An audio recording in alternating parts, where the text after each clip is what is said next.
Cabinet मंत्री प्रहलाद पटेल की press conference आयोजित की गई। कांग्रेस के नेता और कांग्रेस पार्टी लगातार आरक्षण और पिछड़े वर्ग के आरक्षण के बारे में जो उनकी मंशा रही है वह देश के सामने आ गई है। तुष्टीकरण और समाज के खिलाफ जो उनकी मंशा है वह पहली बार देश का मुद्दा बनी हुई है। 11 अगस्त 2018 हमारे लिए ऐतिहासिक तिथि है। आगे उन्होंने कहा कि 11 अगस्त 2018 के दिन पिछड़ा वर्ग आयोग को संवैधानिक दर्जा दिया गया था। यह कांग्रेस की गलत मंशा है, जबकि संविधान में उल्लेख है। वही कमीशन 1993 में बना हुआ था, लेकिन मान्यता नहीं मिली। मैं इनको षड्यंत्र की तरह देखता हूं, ताकि कोई राज्य आयोग बनाकर हर कुछ कहते रहे। जब तक दर्जा नहीं था, कांग्रेस की राज्य सरकारों के ऐसे आयोग ने पिछड़े के आरक्षक को खाया है। यह आरक्षक की इन्होंने डकैती की है। अलीगढ़ मुस्लिम यूनिवर्सिटी में न्यायालय के फैसले के विरोध का जाकर आरक्षक समाप्त किया गया। मनमोहन सिंह का जो बयान था कि पहला अधिकार मुस्लिम का था, हमारे पीएम ने कहा कि पहला हक गरीबों का था। Bureau report. समझनी पड़ेगी कि जब तक संवैधानिक दर्जा नहीं था, राज्य सरकारों को स्वतंत्रता पूर्वक उसके कांग्रेस की राज्य सरकारों को पिछड़ों के आरक्षण को खाने का काम करने की छूट मिली हुई, चाहे वो केरल हो, कर्नाटक हो, चाहे वो आंध्र हो। ये सबका उदाहरण है।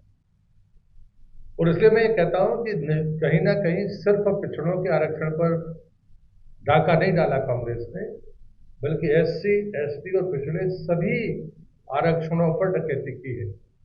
और उसका सबसे अच्छा उदाहरण है अलीगढ़ मुस्लिम विश्वविद्यालय का, जहां न्यायालय के फैसले के विरुद्ध जाकर एससी, एसटी और ओबीसी के आरक्षण को समाप्त किया। और इसलिए ये जो मंशा है, ये मंशा आज देश के सामने है।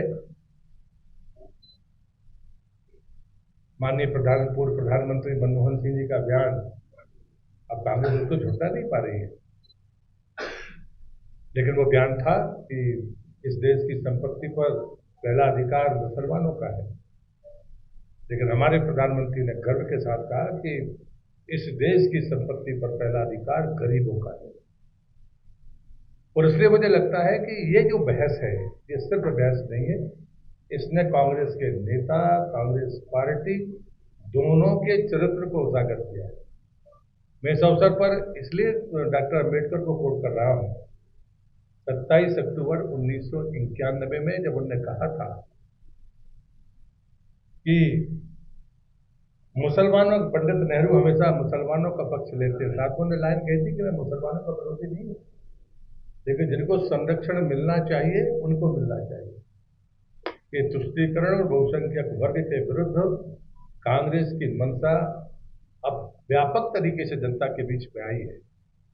और इसलिए मैं मानता हूं कि ये जो निर्णय है, ये निर्णय देश को कमजोर करने वाले निर्णय, लोकतंत्र को आहत करने वाले निर्णय, हमारी संवैधानिक मान्यताओं को चकनाचूर करने वाले निर्णय है कांग्रेस। और इसलिए इसकी जितनी निंदा हो जाए वो कम है, लेकिन देश के बहुसंख्यक समाज को, वो एससी हो, एसटी हो, ओबीसी हो, तो जागना होगा कि जब संविधान निर्माताओं ने धर्म आधारित आरक्षण को स्वीकार नहीं किया था, उसके बावजूद भी आप लगातार ये प्रयास कर रहे हैं कि देश के संविधान को चुनौती देना है, उसे नुकसान पहुंचाना है। ये लोकतंत्र के लिए खतरा है। आप अपनी जीत के लालच में संविधान को दरकिनार करें। ये कांग्रेस का ये प्रयास इस देश में हम सफल नहीं होने देंगे। और मैं इस अवसर पर कहूंगा कि कहीं ना कहीं कांग्रेस के नेताओं के बारे में दिनकर की वो पंक्ति जरूर महत्वपूर्ण मुझे लगती है, जब नाश मनुष्य पर छाता है पहले विवेक मर जाता है। व्यक्तियों का तो ठीक है, यहां तो पूरी पार्टी लगातार इस गलतियों को दोहराने का अपराध कर रही है। इसलिए मुझे लगता है कि देश को ताकत के साथ खड़ा होना होगा, खास करके वो बहुसंख्यक समाज, एससी, एसटी और ओबीसी। मैं आपके माध्यम से प्रार्थना करूंगा उसे इस कांग्रेस की मंशा को ध्वस्त करने के लिए ताकत के साथ इस यज्ञ में अपनी आहुति डालनी चाहिए, ताकि हम संवैधानिक मान्यताओं का, अपने लोकतंत्र का की रक्षा कर सकें और इन संरक्षकों को विफल कर सकें। मुझे कितना ही कहना है, कुछ आप पूछेंगे?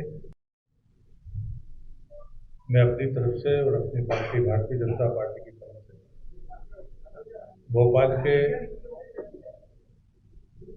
इलेक्ट्रॉनिक मीडिया, प्रिंट मीडिया और फोटो जर्नलिस्ट सभी का हृदय से स्वागत करता हूँ।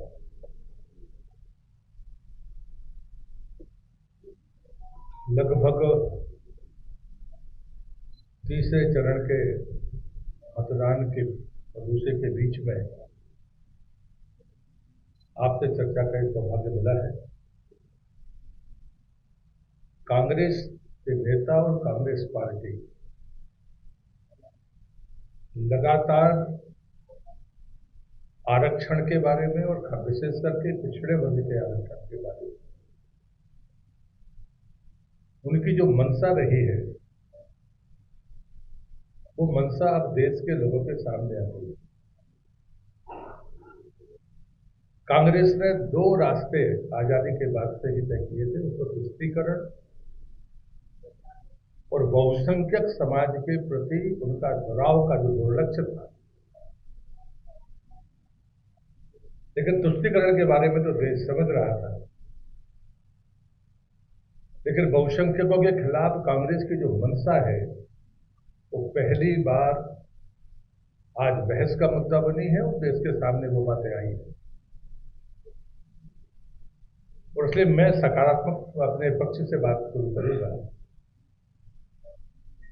11/8/2018 हमारे लिए बहुत ही ऐतिहासिक तिथि है, जिस दिन मोदी सरकार ने पिछड़ा वर्ग आयोग को संवैधानिक दर्जा दिया था। ये बात मैं जानबूझ कर कह रहा हूं, क्योंकि जो मंशा कांग्रेस की थी, उस मंशा का ये सबसे बड़ा प्रमाण है कि संविधान में उल्लेख होने के बावजूद भी कांग्रेस ने 2018 तक का आने का इंतजार किया कि मोदी जी की सरकार बनेगी और वो उस कमीशन को संवैधानिक दर्जा देंगे। कमीशन बना 1993 में, लेकिन उसको संवैधानिक मान्यता नहीं मिली। और उसके पीछे जो मैं षड्यंत्र और मंशा देखता हूं, ताकि राज्य मन मर्जी से अपने आयोग बनाकर जो चाहे वो करते रहे। 1993 में पिछड़ा वर्ग कमीशन बनने के बावजूद भी 2004 में कांग्रेस की आंध्र प्रदेश की सरकार ने, जहां मुस्लिम आबादी कुल 9.5% थी, वहां 7 से 10% आरक्षण देने की कोशिश की। वो अलग बात है कि आंध्र के हाईकोर्ट ने उसको इनकार कर दिया। फिर उन्होंने 2005 में अटेम्प्ट किया, 2006 में किया, 2006 में किया, और उसके बाद 2010 और अभी तक वो सुप्रीम कोर्ट में चल रहा है। और इस बीच में इन तारीखों को हमें देखना होगा। अभी कर्नाटक सरकार ने किया, भारतीय जनता पार्टी की सरकार आई थी तो उन्हें धर्म आधारित आरक्षण को समाप्त किया था। जैसे ही सरकार बदली, फिर से इस परिस्थिति को उत्तर प्रदेश पर लाद दिया गया। लेकिन ये बात सही है कि अब संवैधानिक दर्जा पिछड़ा वर्ग कमीशन को है, तो उसने वहां के चीफ सेक्रेटरी को नोटिस दिया।